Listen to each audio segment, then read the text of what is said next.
અને આ જયારે મણી ન મળ્યો એટલે સત્રાજીતને થયું કે મણી ચોક્કસ આ કૃષ્ણએ લીધો, આ કૃષ્ણએ માગ્યો તો મેં ન આપ્યો.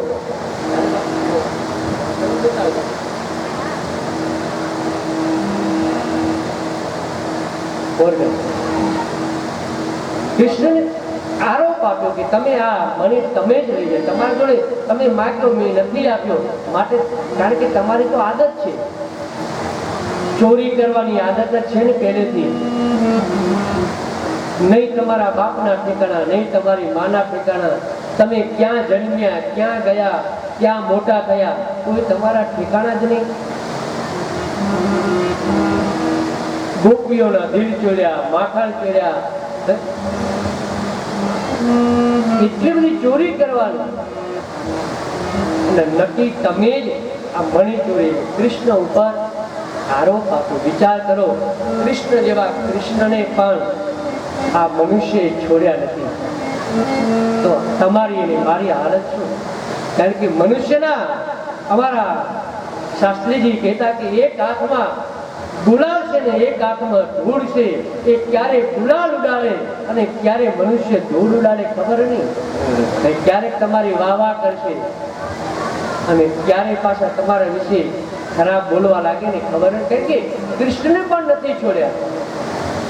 અને હવે જે સારું કરે ને એને સાંભળવું તો પડે, જે પ્રમુખ બને ને એને બધું સાંભળવું પડે,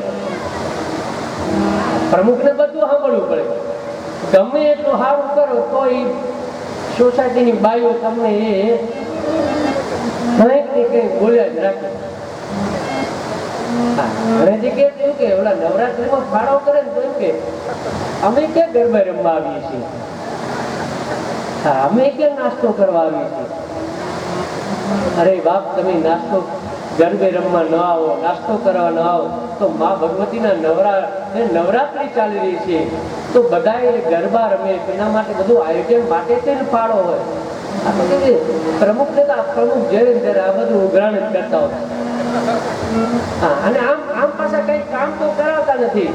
ગટરની લાઈન, પાણી લાઈન, આ લાઈન, ગમે એટલું સારું કર્યું હોય તો પ્રમુખને તો અપદેશ જ હોય. તમે જો કહેવાનો મતલબ કૃષ્ણ જેવા કૃષ્ણને પણ લોકોએ છોડ્યા નથી. સત્રાજીતે કીધું તે મણી લઈ લીધો એટલે એ ભગવાન કૃષ્ણ મણી શોધવા માટે નીકળ્યા અને મણી શોધતા શોધતા એ મણી જાંબુવતી જોડે ગયો.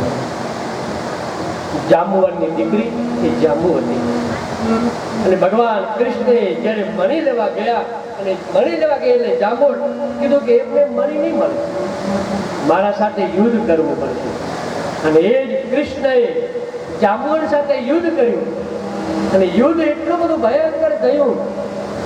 જાંબુવનની અંદર એટલી બધી તાકાત હતી અને ભગવાનને પડકાર ફેંક્યો હતો, હાથ મારા ફેલાવું તો ખુદાઈ તારી દૂર નથી, હું માગું અને તું આપે વાત મને મંજૂર નથી, આજ કરી લે ફેસલો કા હું નથી કા તું નથી. રામા અવતારમાં જાંબુઓને કીધું કે રામ, આ સામાન્ય બધા રાવણ કુંભકર્ણ આ બધાનો તમે સંહાર કર્યો, આ બધાનો તમે સંહાર કરો, તમારામાં તાકાત હોય તો મારા સાથે લડો. ભગવાન કહે તારા સાથે ક્યાં, તું તો અત્યારે મારા જોડે છે, મારી સેનામાં હતો. હનુમાનજીના માધ્યમ દ્વારા તમે મારા જોડે રહ્યા છો, એક સંતના માધ્યમથી તમે મારા જોડે છો. હું તમારા સાથે યુદ્ધ ન કરું, પણ હું ચોક્કસ તમને વચન આપું કે એક દિવસ ચોક્કસ તમારા સાથે યુદ્ધ કરું. આ યુગમાં નહીં પણ જબ જબ હોય ધર્મ કે હાનિ, જ્યારે જ્યારે ધર્મની હાનિ થશે અને જ્યારે યદુકુળની અંદર કૃષ્ણ સ્વરૂપે હું પ્રગટ થાય એ વખતે તમારા સાથે યુદ્ધ કરીશ. અને આ યુગની અંદર દ્વાપરની અંદર કૃષ્ણ જોડે યુદ્ધ કરે અને જ્યાં ભગવાનના ચરણ છે ભગવાનને જોયા, નિહાળ્યા અને એ જાંબુવનને થયું આ બીજું કોઈ નહીં, આ તમારા પ્રભુ છે, ભગવાન રામ છે.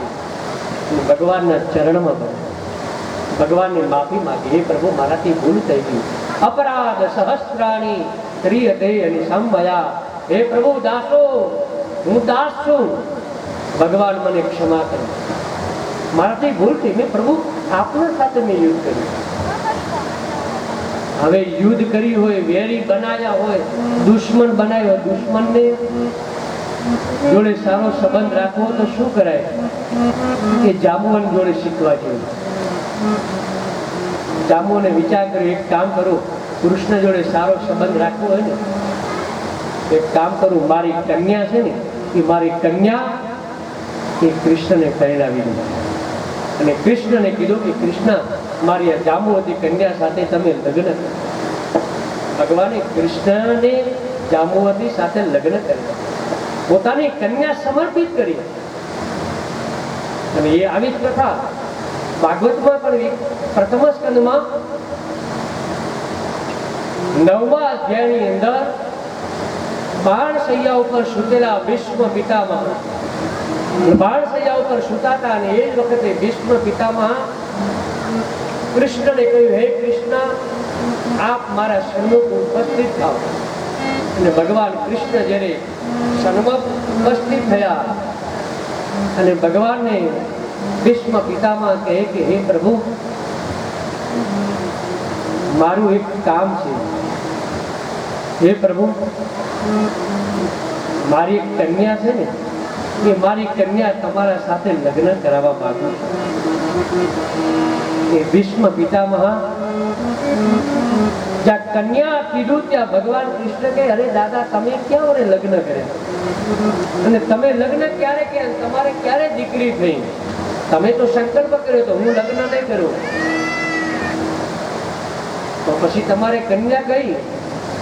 અને ત્યારે ભીષ્મ પિતામહ કહે, યતિમતે રૂપકલ પિતા વિકૃષ્ણા ભગવત સાત્વજ પુંગવે વિભુવને સ્વસુખમુપગતે વચેત વિહરતો પ્રકૃતિમુપે યુધ્ય ભવ પ્રવાહ. હે કૃષ્ણ, હે ઠાકોરજી, હે દ્વારકાધીશ, મારી મતિરૂપી કન્યા પ્રભુ હું તમને સમર્પિત કરી દઉં. કારણ કે આ મતિ, આ બુદ્ધિ કેટલાની થઈ? ઘરે જાય એટલે ઘરવાળીની, છોકરા જોડે થાય તો છોકરાની, વેપારમાં જાય એટલે વેપારની થઈ જાય બુદ્ધિ. વેપારમાં વેપારની થાય ને, આ તો જ. જો વેપારમાં વેપારની ન થાય તો કોના બસો ન થાય. બુદ્ધિ તો લગાવવી જ પડે, અને જો બુદ્ધિ ન લગાવો તો કોના હાઈટ થાય. આ મતિ આ વેપારમાં બધાને સમર્પિત કરી કેટલી જગ્યાએ, પણ હે પરમાત્મા, મારી મતિ રૂપી કન્યા તમને અર્પણ કરું. અને પ્રભુ, કન્યાને જેવું જોઈએ એવું તમારામાં તો છે બધું. કન્યાને સૌથી પહેલા શું જોઈએ? કન્યા એટલું જ માગે, મારા માટે સુંદર એક વર હોવો જોઈએ, રૂપાળો. બીજું કઈ વધારે ના જોઈએ. પૈસા હોય કે ન હોય, પૈસા નહીં હોય તો ચાલશે, બહુ ભણેલો નહીં હોય તો ચાલશે, ખાનદાની નહીં હોય તો ચાલશે, પણ રૂપાળો હીરો જેવો લાગવો છે આમ. અને તમે જો કુંવારા છે ને, એ દિવસમાં 2-3 વખત કપડા ભરે. અને તમે છોકરી જોવા જાય તો તમે જો લગન વગર થઈ જાય તો કોઈ છોકરી પસંદ કરે ખરી? કરે ખરી? ના કરે. આ તો પહેલા ગાઈડિયા જે કરી આવતા, એ તો જયારે ખબર પડે ત્યારે આપણું આ ભાગ્ય. એ તો પહેલા, હવે નહીં. આ 21મી સદીમાં તો નહીં. પહેલા તો આમ આપણું આ ભાગ્ય ખુલ્યું, ખુલ્યો. પણ અત્યારે તો શું જોવે? રૂપને જોવે. કન્યા વરે તે રૂપમ, રૂપને જોવે. હે પ્રભુ, આપ રૂપાળા તો છો. અને પછી બીજું કીધું, ભગવાન કન્યા શું જો? આગળ બતાવ્યું કે શીલવાન. તમે શીલવાન તો છો. શીલવાન એટલે સત્યની માર્ગે ચાલવા વાળા, પરમ ભક્ત, બધું સત્ય નહીં ખાતા. અને એટલે ઓલા કે ને, પાનબાઈને ગંગા સતી કહે, શીલવંત સાધુને વારે વારે નમીએ પાનવા હે સિલવંત સાધુને વારે વારે નવીએ પાનવા જેનો બદલે નહીં વરસાદ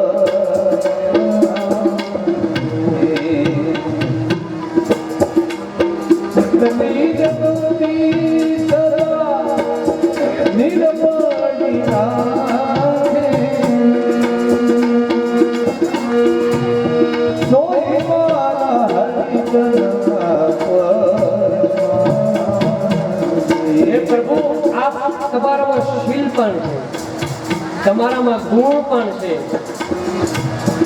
અને આપ યુદ્ધમાં નિપુણ પણ છો. કયા યોદ્ધાને કઈ રીતે મારવા, કેવા યોદ્ધાને કેવી રીતે મારવા, કોઈ જોડે બળથી, કોઈ જોડે કળથી. જે મહાભારતમાં તમે જોશો એટલે ખબર પડશે, જેને જેવું છળ કપટ કર્યું છે ને એવી રીતે ભગવાને મારા. તમે યુદ્ધમાં તો નિપુણ છો, તમે ગુણવાન છો, તમે શીલવાન છો, માટે મારી કન્યા તમને હું સમર્પિત કરું. એટલે જાંબુવને કીધું કે હે પ્રભુ, આ મારી કન્યા હું તમને સમર્પિત કરું. ને કૃષ્ણે મણીને લઈને આવ્યા. મણી લાવી સત્રાજીતને આપ્યો. સત્રાજીતને એમ થયું કે આવું કેમ બન્યું. આ બાજુ વસુદેવની ચિંતા થઈ અને વસુદેવની ચિંતાથી કૃષ્ણજી કેમ રહ્યા. વસુદેવ અને વાસુદેવમાં બેમાં ફરક છો. છાપા વાળાને ટીવી વાળાને ઘણે નથી ખબર હોતી. જન્માષ્ટમી કરે એમ કે જન્માષ્ટમી અષ્ટમીની મધ્યરાત્રિએ વસુદેવનો જન્મ થયો. આવું છાપામાં તમે લખેલું વાંચ્યું. વસુદેવ અને વાસુદેવ બેમાં ફરક છે. વસુદેવસ્ય સુતમ ઇતિ વાસુદેવ. વસુદેવના દીકરા એ કૃષ્ણ એ વાસુદેવ. ઘણાને ખબર ન હોય વાસુદેવ કોણ ને વસુદેવ કોણ. એટલે એ વસુદેવની ચિંતા થઈ, શું કરવું, કૃષ્ણ ક્યાં, મારા દીકરા ક્યાં ગયા છે. અને એ વખતે ગર્ગાચારી આવી અને ગર્ગાચાર્યે કીધું કરે તમે શું કામ ચિંતા કરો છો, કૃષ્ણ આવી જશે. તમે દેવીનું આરાધન કરો, માં ભગવતીનું આરાધન કરો અને જગદંબાનું આરાધન કરો તો કૃષ્ણ આવશે. અને તમને તો ખબર જ છે, જ્યારે તમારા લગ્ન થયા,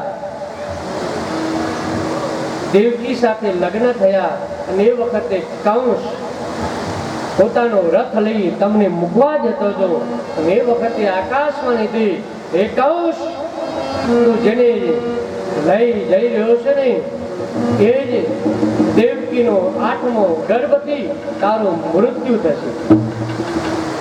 અને એ વખતે કંસે તમને જેલમાં પૂર્યા અને એમાંથી મુક્ત થવા માટે તમે, વસુદેવ કહે કે હા મને યાદ આવ્યું.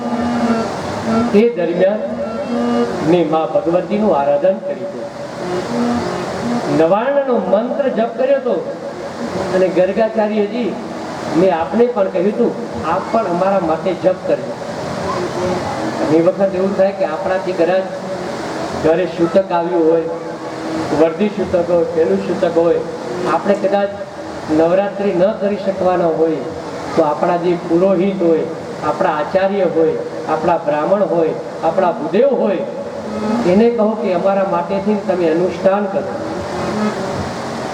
પ્રતિનિધિ તરીકે ચોક્કસ એ આરાધન થાય. અને વસુદેવજીએ મા ભગવતીનું આરાધન કર્યું હતું. કયા મંત્રનું? એ નવાર્ણ મંત્રનું આરાધન કર્યું. ઐમ હ્રીમ ક્લીમ ચામુંડાની વિચ્છી ભગવતીનું આરાધન કર્યું હતું. જગદંબાને પ્રાર્થના કરી હતી અને એ જગદંબાના આરાધન કર્યું. જગદંબાને પ્રાર્થના કરી. ગર્ગાચાર્ય કહે કે એ વખતે તો જગદંબા સ્વયં તમારે ત્યાં પધારી હતી. તમને ખબર છે, નંદ ગોપ ગૃહે જાતા યશોદા ગર્ભ સંભવા. વસુદેવજી, તમારે ત્યાં કૃષ્ણનો જન્મ થયો, લાલાનો, અને લાલાને તમે નંદ બાવાને ત્યાં મૂકીને આવ્યા, અને ત્યાંથી જે નંદ બાવાને ત્યાં જે બાળકીનો જન્મ થયો તે કોઈ નહીં, એ જગદંબા આદ્ય શક્તિ હતી. જયંતી, મંગલા, કાળી, ભદ્રકાળી, કપાલિની, દુર્ગા, ક્ષમા, શિવા, ધાત્રી, સ્વાહા, સ્વધા, નમોસ્તુતે. એ જગદંબા સ્વયં પ્રગટ થઈ હતી. અને એટલે અમારા રસિકભાઈ ઘણી વખત ગાતા હોય, કહેતા હોય, અને અમારા વાસુદેવભાઈને તો ખાસ પ્રિય, જગદંબા ક્યાંથી ઉતરે? આકાશમાંથી ઉતરાને ભોળી ભવાની માં. આકાશમાંથી ઉતરાને ભોળી ભવાની માં. એ ઉતર્યા એવાનો ઉતરાને ભોળી ભવાની માં. ઉતર્યા એવા ઉતરાને ભોળી ભવાની માં. ઉતર્યા દામોદર કુંડને ઓરડે ને ભોળી ભવાની માં. ભક્તોના ઓરડે ભોળી ભવાની માં. ઉતર્યા પરતીનું બેના ઓરડે ને ભોળી ભવાની માં. કૈલાસ પૂરીના ઓરડે ભોળી ભવાની માં. વીર ખાધને રોટલી રે ભોળી ભવાની માં. એ પીર ખાંડને રોટલી રે ભોળી ભવાની માં. પર પાપડનો કટકો રે ભોળી ભવાની માં. હર પાપડનો કટકો રે ભોળી ભવાની માં. આકાશમાંથી ઉતર્યા રે ભોળી ભવાની માં. આકાશમાંથી ઉતર્યા રે ભોળી ભવાની હે જગદંબા પ્રસન્ન બન્યા. વસુદેવે જે તપ કર્યું, નવાર્ણ મંત્રનો આરાધન કરવાથી ભગવાન કૃષ્ણના ઉપર જે આક્ષેપ આપવામાં આવ્યો હતો એમાંથી મુક્ત બન્યા. મેં કીધું ને, કોઈ પણ તમારા ઉપર ખરાબ આક્ષેપ આપે, બીજી રીતે નિંદા કરે, કોઈ પણ તમારી નિંદા કરે, તમારા વિશે ખરાબ બોલે, અને ખરાબ બોલતો હોય ને તો તમારે નવાર્ણ મંત્રનો જપ કરવો. નવાર્ણ મંત્ર ન આવડે ને તો જય અંબે, જય અંબે, જય અંબેનું સ્મરણ કરવું. એ ભગવાન કૃષ્ણ એ કથા કહી, અને આગળ કથા બતાવે કે અગસ્ત્ય ઋષિને કાર્તિક સ્વામી કહે કે હે પ્રભુ, મને દેવીની કથા સંભળાવો.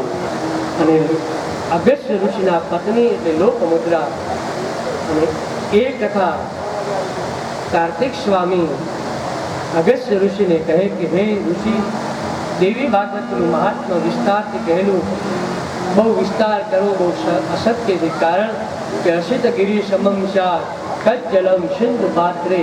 કારણ કે હરિ અનંત, હરિ કથા જગદંબાનું દેવી ભાગવત ખૂબ મોટું છે. પણ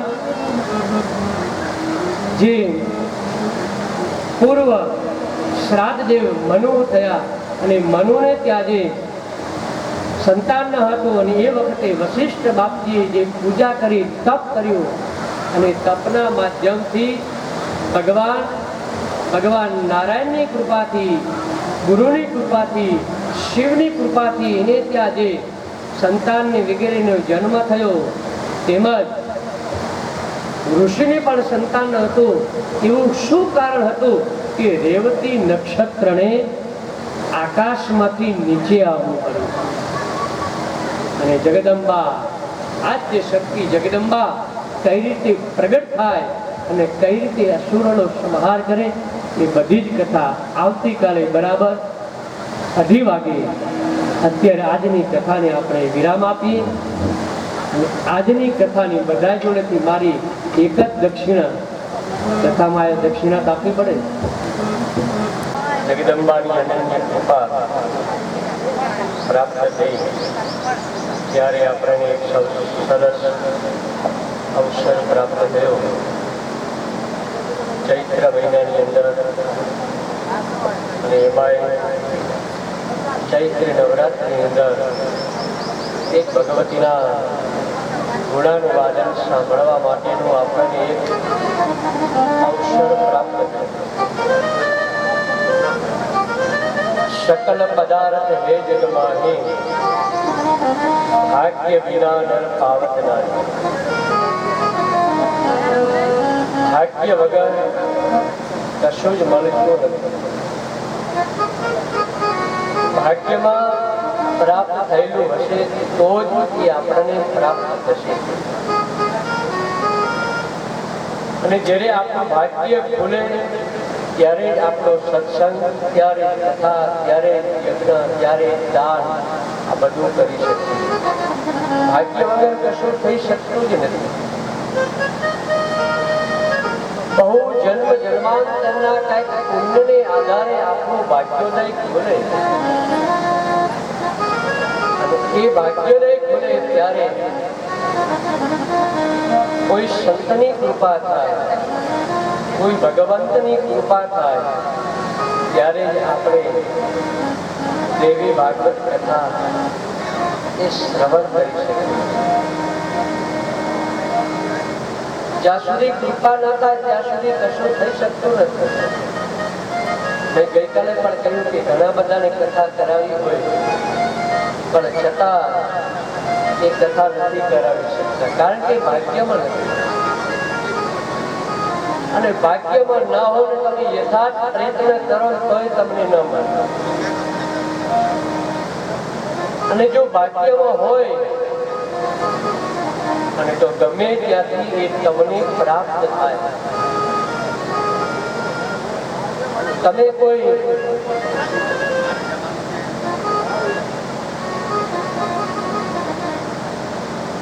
કોઈ સોસાયટી વાળા વિચારી નહીં હોય કે આપણા સોસાયટી અંદર ચૈત્ર નવરાત્રિની અંદર દેવી ભાગવત કથા થશે.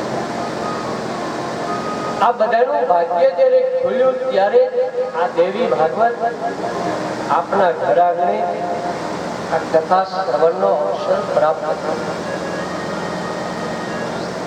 બાકી પૂજ્યપાદ ડોંગરીજી મહારાજ એક દ્રષ્ટાંત કહેતા દર કથાની અંદર, એક ભાઈને કથા કરવાનો વિચાર આવ્યો. મહારાજ જોડે મુહૂર્ત કઢાયું અને એ જ મુહૂર્તની અંદર કથા. સમય વીતતા વીતતા એ દિવસ આવી ગયો. જનરલ આપણે પેલા સાંભળ્યું કોઈ પણ કથા વગેરે હોય તો નદીના કિનારે વધારે હોય, બીજું નદીના કિનારે હોય, દેવ મંદિરે હોય. આ બધી કથાઓ ત્યાં થતી. અને કથા હોય એટલે સૌથી પહેલા 10 વિધિ સ્નાન હોય. 10 પ્રકારના દ્રવ્યોથી યજમાનને સ્નાન કરાવે, જેને સૌરાષ્ટ્રની ભાષામાં હેમાદ્રી એ કહેવામાં આવે. ભસ્મના સ્નાનથી સ્નાન કરી પાછું નદીમાં ડૂબકી મારવાની, ગૌમૂત્રથી સ્નાન કરવાનું, નદીમાં ડૂબકી મારવાની, ગાયની રજ હોય એ આખા શરીરે લગાવવાની, સ્નાન કરવાનું, પંચગવ્યથી સ્નાન કરી નદીમાં ડૂબકી મારવાનું, 7 ધાન્યોથી સ્નાન કરવાનું, ફળના રસથી સ્નાન કરવાનું, ઔષધિથી સ્નાન કરવાનું, દર્ભના જળથી સ્નાન કરવાનું, ભગવાનના ચરણામૃતથી સ્નાન કરવાનું. આવા 10 વસ્તુ દ્વારા સ્નાન કરી અને 10 વખત નદીમાં સ્નાન કરવાનું. અને કદાચ આપણે આ પ્રતિષ્ઠા કરી ત્યારે 10 વિધિ સ્નાન કરી કે યજમાન હશે એમને યાદ હશે. એ 10 વિધિ સ્નાન અને 10 પ્રકારનું નદીમાં સ્નાન બન્યું એવું કે 10 વખત બીજું એ નદીમાં સ્નાન કર્યું તે યજમાનના કાન બંધ થઈ ગયા, ગાત ભરે કાન બંધ થઈ ગયા. પોથી વાતે ગાતે કથા મંડપમાં લાવી યજમાન પત્ની પરિવાર સાથે કથામાં બેઠા. કથા શરૂ થઈ, આજુબાજુ જોયે કોઈ હસે તો યજમાન હસવા લાગે. એ આજુબાજુ વાળા તાળી પાડે તો એ તાળી પાડવા માંડે. આમ સતત ચાલે અને સમય વીતતા વરે 35 મિનિટ 40 મિનિટ થાય એટલે મહારાજ એકાદી ધૂન બોલાવે. તમે કાલે કીધું બે કોઈ પણ પિરિયડ એ 35 થી 45 મિનિટ નો હોય. માણસ વધારે ને વધારે ધ્યાન એ 45 મિનિટ સુધી રાખી શકે અને પછી તેનું મન બહાર જ જાય.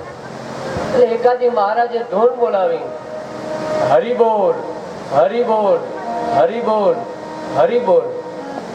એટલે યજમાનનું નામ હતું હરિ. એટલે એમ થયું કે બાપજી મને એમ કહે છે હરિ દોડ હરિ દોડ હરિ દોડ. આખા કથા મંડપની અંદર જ્યાં સુધી કીર્તન ચાલ્યું હતી ત્યાં સુધી યજમાન સતત કથા મંડપમાં રાઉન્ડ મારવા લાગ્યો, હરિ દોડ હરિ દોડ હરિ દોડ. અને ધૂન પૂરી થઈ એટલે પાછો આમ તો દોડવાની ચાલવાની આદત નહોતી, શ્વાસ ચડી ગયો, કથામાં બેઠો. એટલે આમ નામ કરતા કરતા 7 દિવસ પૂર્ણ થયા અને ફરીથી પાછી પોથી યાત્રા નીકળીને પાછી યજમાનના ઘરે ગઈ. એમાં વરે યજમાનના દીકરાઓ મોટા મોટા ફટાકડા બોમ્બ લાવ્યા. એ બોમ્બ જોરથી ફોડ્યા અને બોમ્બ ફોડતાની સાથે હરિનો ધાક ખુલી ગઈ. એ યજમાનની ધાક ખુલી ગઈ અને સાંભળવા લાગ્યા. કહેવાનો મતલબ ભાગ્ય વિના નર પાવત નહીં. ભાગ્યમાં હોય તો જ તમે કથા સાંભળી શકો, બાકી યથાર્થ પ્રયત્ન કરો તો એ તમારા 7 દિવસ સુધી કાન એ બંધ રહે. પરમાત્માની અનન્ય કૃપા તમારા ઉપર પ્રાપ્ત થાય ત્યારે તો કથામાં આપણે આવી શકીએ. અને ઘણા એવા હોય ભાગ્ય ખુલે તો પણ માણસ આવવાનો પ્રયત્ન ન કરે. આપણે બધા ટ્રેનમાં જતા આવશું, ટ્રેનમાં 3-4 પ્રકારના માણસો હોય. એક માણસ એવો હોય કે પહેલેથી જ એ ટ્રેનમાં રિઝર્વેશન કરાવી દે. એ રિઝર્વેશન કરાવી દે કારણ કે પછી સિઝનમાં ટિકિટ મળે ન મળે. એક કામ કરી આપણે પહેલેથી રિઝર્વેશન કરાવી દઈએ અને એ રિઝર્વેશન કરાવી દે એટલે ટ્રેન આવે એટલે એની જે ટિકિટનો ડબ્બો હોય એનો જે સીટ નંબર હોય એમાં જઈ અને બેસી જાય. બીજો વ્યક્તિ એવો છે કે એ ટ્રેન આવે ત્યારે ટિકિટ તો લે પણ આમથી આમ ફર્યા રાખે. એસી ના ડબ્બાથી લઈ અને S1 સુધી 9 સુધી સતત આમથી આમ દોડ કરે, જોયા રાખે પણ એ ટ્રેનમાં બેસે નહીં. બીજો વ્યક્તિ એવો છે કે ટ્રેન આવે તત્કાલમાં ટિકિટ લીધી, ટીટીને પૈસા આપી દીધા અને તત્કાલ છેલ્લે જઈ અને દોડી અને ટ્રેનમાં બેસી ગયો અને સરસ એની મુસાફરી થઈ ગઈ અને પેલો આટા ફેરા આમથી આમ કર્યા રાખો પણ એ ટ્રેનમાં ન બેસી ગયો. બસ આ જ પ્રમાણે મનુષ્ય હોય છે.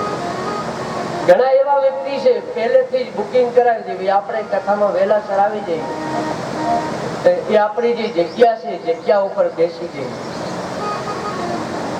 અને કથાનું પણ સ્થાન હોય. એક આસન ઉપર બેસી અને કથા સાંભળવી જોઈએ. જીતાસનો જીતશ્વાસો જીતસંગ જીતેન્દ્રિય. એક આસન ઉપર બેસીને એક જગ્યાએ બેસી અને એ કથા પૂજા જપ તપ વગેરે કરવું જોઈએ.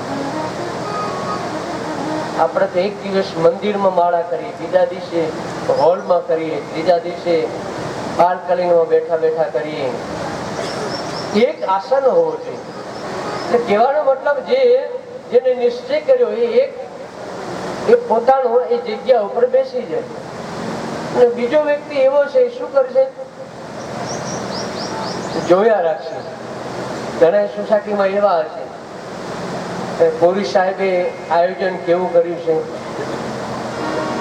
એમાં ચા પાણીની વ્યવસ્થા છે કે નહીં, તથા પછી નાસ્તાની વ્યવસ્થા છે કે નહીં, આટલી આ ગરમી છે તો કુલરની પંખાની વ્યવસ્થા છે કે નહીં, બેસવાની વ્યવસ્થા છે કે નહીં, બધું જોયા રાખે. આવીને ડોક્યું કરીને જતો રહે. તમે જો ઘણા એવા હોય, મહારાજ કેવા છે, સંગીત વાળા કેવા છે,